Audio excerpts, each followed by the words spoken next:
It's a big day for Nepali sports today as Nepal take on the Netherlands at the ICC World Cup Global Qualifiers. Following twin defeats, Nepal are now locked in a position where they must chalk out a win against the Dutch side to advance to the Super Six.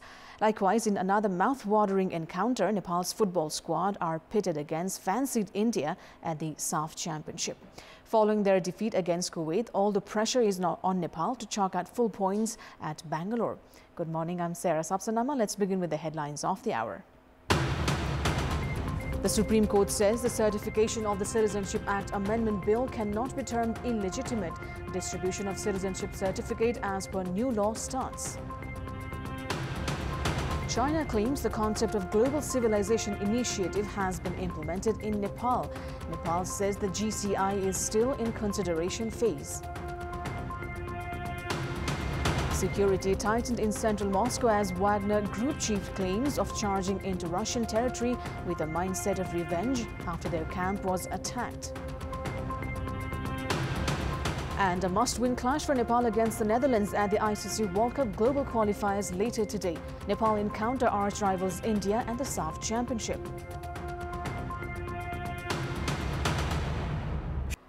The Ministry of Home Affairs has directed related departments to distribute citizenship as per the new law after the Supreme Court opened doors for implementation of the amended laws related to citizenship.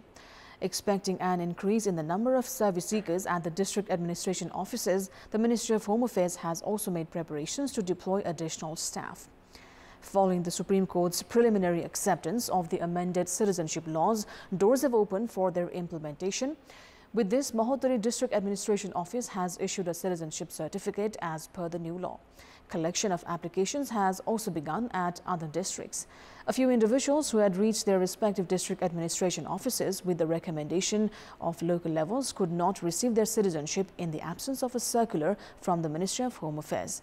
Few local levels have also not issued their recommendations for the same reason.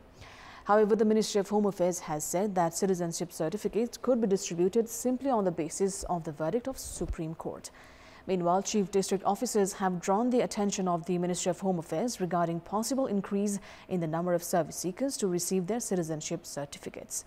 Citing the existing human resources could not address the work pressure, they have also requested for management of human resource. The Home Ministry has also made preparations to deploy additional human resources. According to the Ministry of Home Affairs, 185,000 have received the citizenship by birth so far. As per the amended laws, their children will now receive their citizenship by descent. Those without the identification of their father and non-resident Nepali nationals will also receive their citizenship as per the law.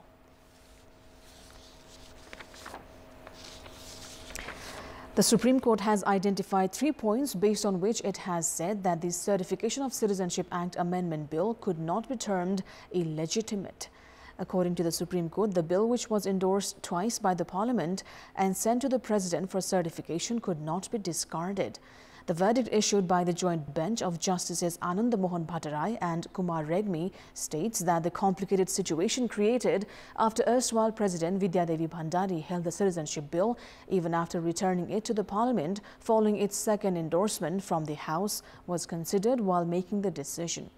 The Apex Court has said that the bill endorsed by the Parliament could not be termed under consideration or entirely discarded. The Supreme Court has also said that the certification of the bill by President Ramchandra Paudel, which was held by his predecessor Bhandari, could not be termed illegitimate. A writ was filed against the certification of the citizenship bill by senior advocates Surendra Bhandari and Balkrishna Neopani. Despite issuing an interim order for halting the implementation of the Act, the Supreme Court later said that the interim order was not required to be continued, which has opened doors for distribution of citizenship by new laws. Prime Minister Pushpa Kamal Dahal has called for serious assessment for the modality of development. During direct questions and answers session at the House of Representatives, Premier Dahal called for preparing the modality for development after conducting adequate studies on physical infrastructures. Prime Minister Dahal said risks caused by disasters would remain if human settlements were not prioritized. Premier Dahal added that budget was allocated by paying special attention to Karnali and Madhesh provinces. Responding to the questions of the members of House of Representatives, Prime Minister Dahal claimed of justified allocation of resources. According to Prime Minister Dahal, works of large-scale development projects were underway, including the East-West Highway, Patlaya-Birganj Corridor, Postal Highway and Bagmati-Kamala-Chandra Canal. Saying 351,000 metric tons of chemical fertilizers had already been imported, Premier Dahal also claimed that there would be no shortage of fertilizers this year. According to the Premier, security at international borders would also be further bolstered. He added that the government had prioritized enhancing the border outposts and regular maintenance of border pillars. Meanwhile, Speaker Devraj Ghimire had postponed the meeting for 15 minutes after main opposition CPI-NUML's lawmaker Mahesh Bortola had said that the House meeting could not operate until the expenditure details of the Office of the Vice President were provided.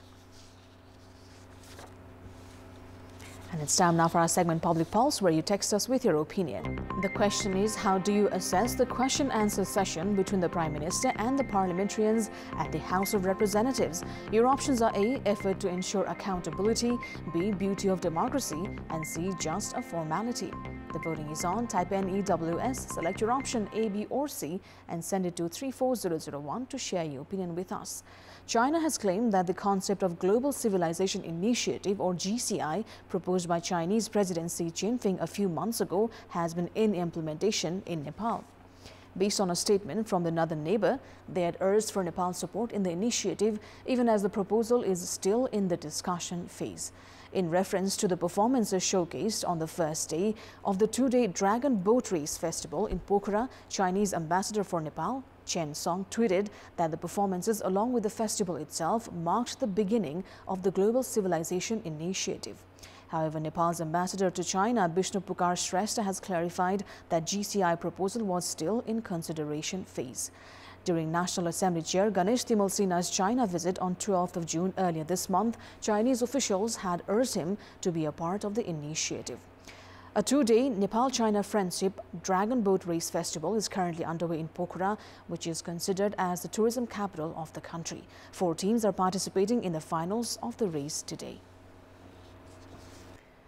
In our Public Voice segment, we've asked people in several provinces what should be done to curb road accidents. Let's take a look at what they had to say. गाडी चलाउन सक्षम व्यक्ति सिपालु व्यक्तिहरूलाई मात्रै licence वितरण गर्ने engineering मापदण्ड बाटो बनाउनु पर्छ यो जताभावी बाटोहरू बनाउनलाई अलि रोक्नु पर्छ लाइसेन्स दिँदाखेरि नै कडाइ गरियो भने दुर्घटना न्यूनीकरण हुन्छ जेब्रा क्रसिङ जस्ता यी ट्राफिक नियमका कुराहरू चाहिँ हामीले राख्नु पर्छ सडक दुर्घटना रोक्नको निम्ति हामीले बाटोहरू फरकिलो बनाउनु पर्यो ट्राफिक नियमबारे ज्ञान हुनु पर्यो मापसी गरेर साधन चलाउनु भएन चालकहरू नै अलि सजग हुनु पर्यो दोस्रो बाटोघाटोमा अलि सुधार आउनु पर्यो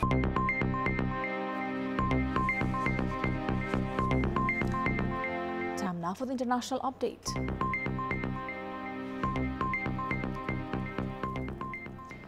Security was tightened in central Moscow in the early hours today as protective measures were stepped up at government buildings, transport facilities and other key locations in the Russian capital.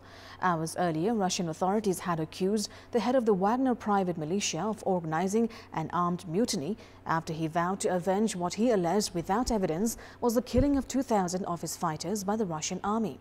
Yevgeny Prigozhin, the head of the Russian military contractor Wagner Group, sparked an escalating war of words with his country's military leaders, indicating that he was prepared to go all the way to confront them.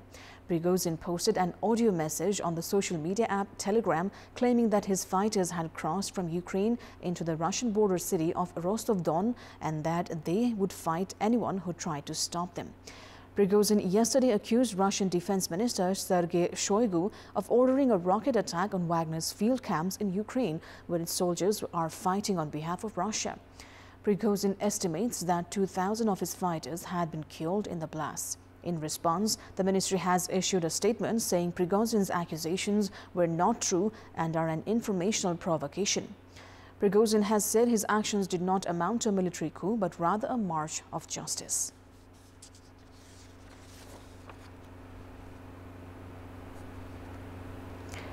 Indian Prime Minister Narendra Modi has concluded his U.S. visit, meeting with the CEOs of Google, Amazon and Boeing in Washington for the final day.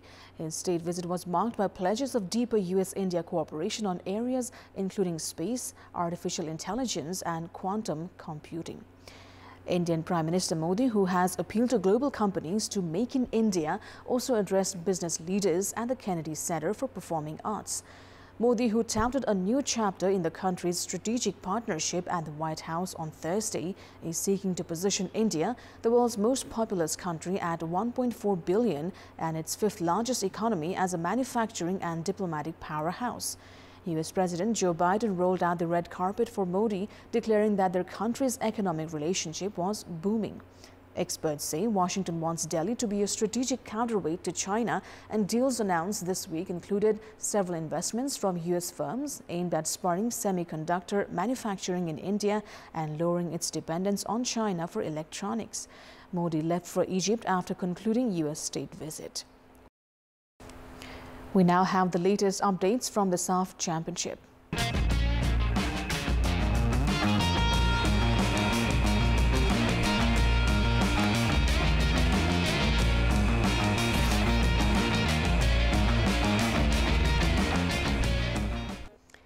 Nepal and India are considered familiar rivals in South Asian football. Team Nepal usually suffer defeats against India at major tournaments. Today's Group A clash between Nepal and India at the ongoing SAF Championship is a do-or-die clash for Nepal.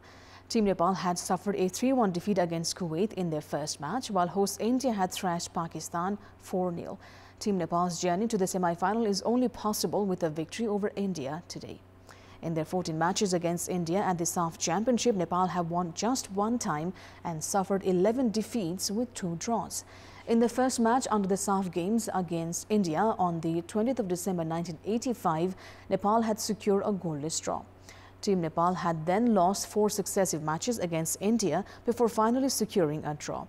It took Nepal 28 years to secure a win against India, as Nepal defeated India by 2-1 at the Dashrath Stadium in the group stage of the tournament in 2013. Nepal have since then lost all 3 matches against India at the SAF Championship. Nepal had suffered a 1-0 defeat against India in the group stage of the previous edition of the tournament before losing 3-0 against them in the final. Despite good performance against India, even at the South Asian Games, international friendlies, World Cup qualifiers and Asia Cup qualifiers, among others, Team Nepal have not been able to secure a convincing win.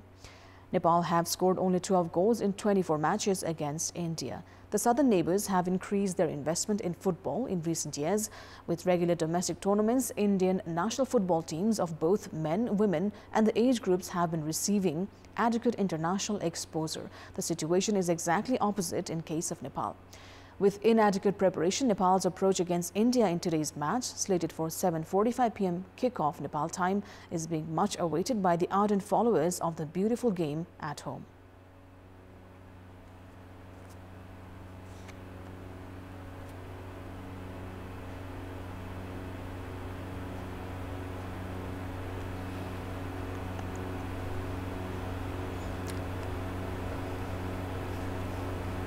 That is all for the moment. Thank you for watching. Bye for now.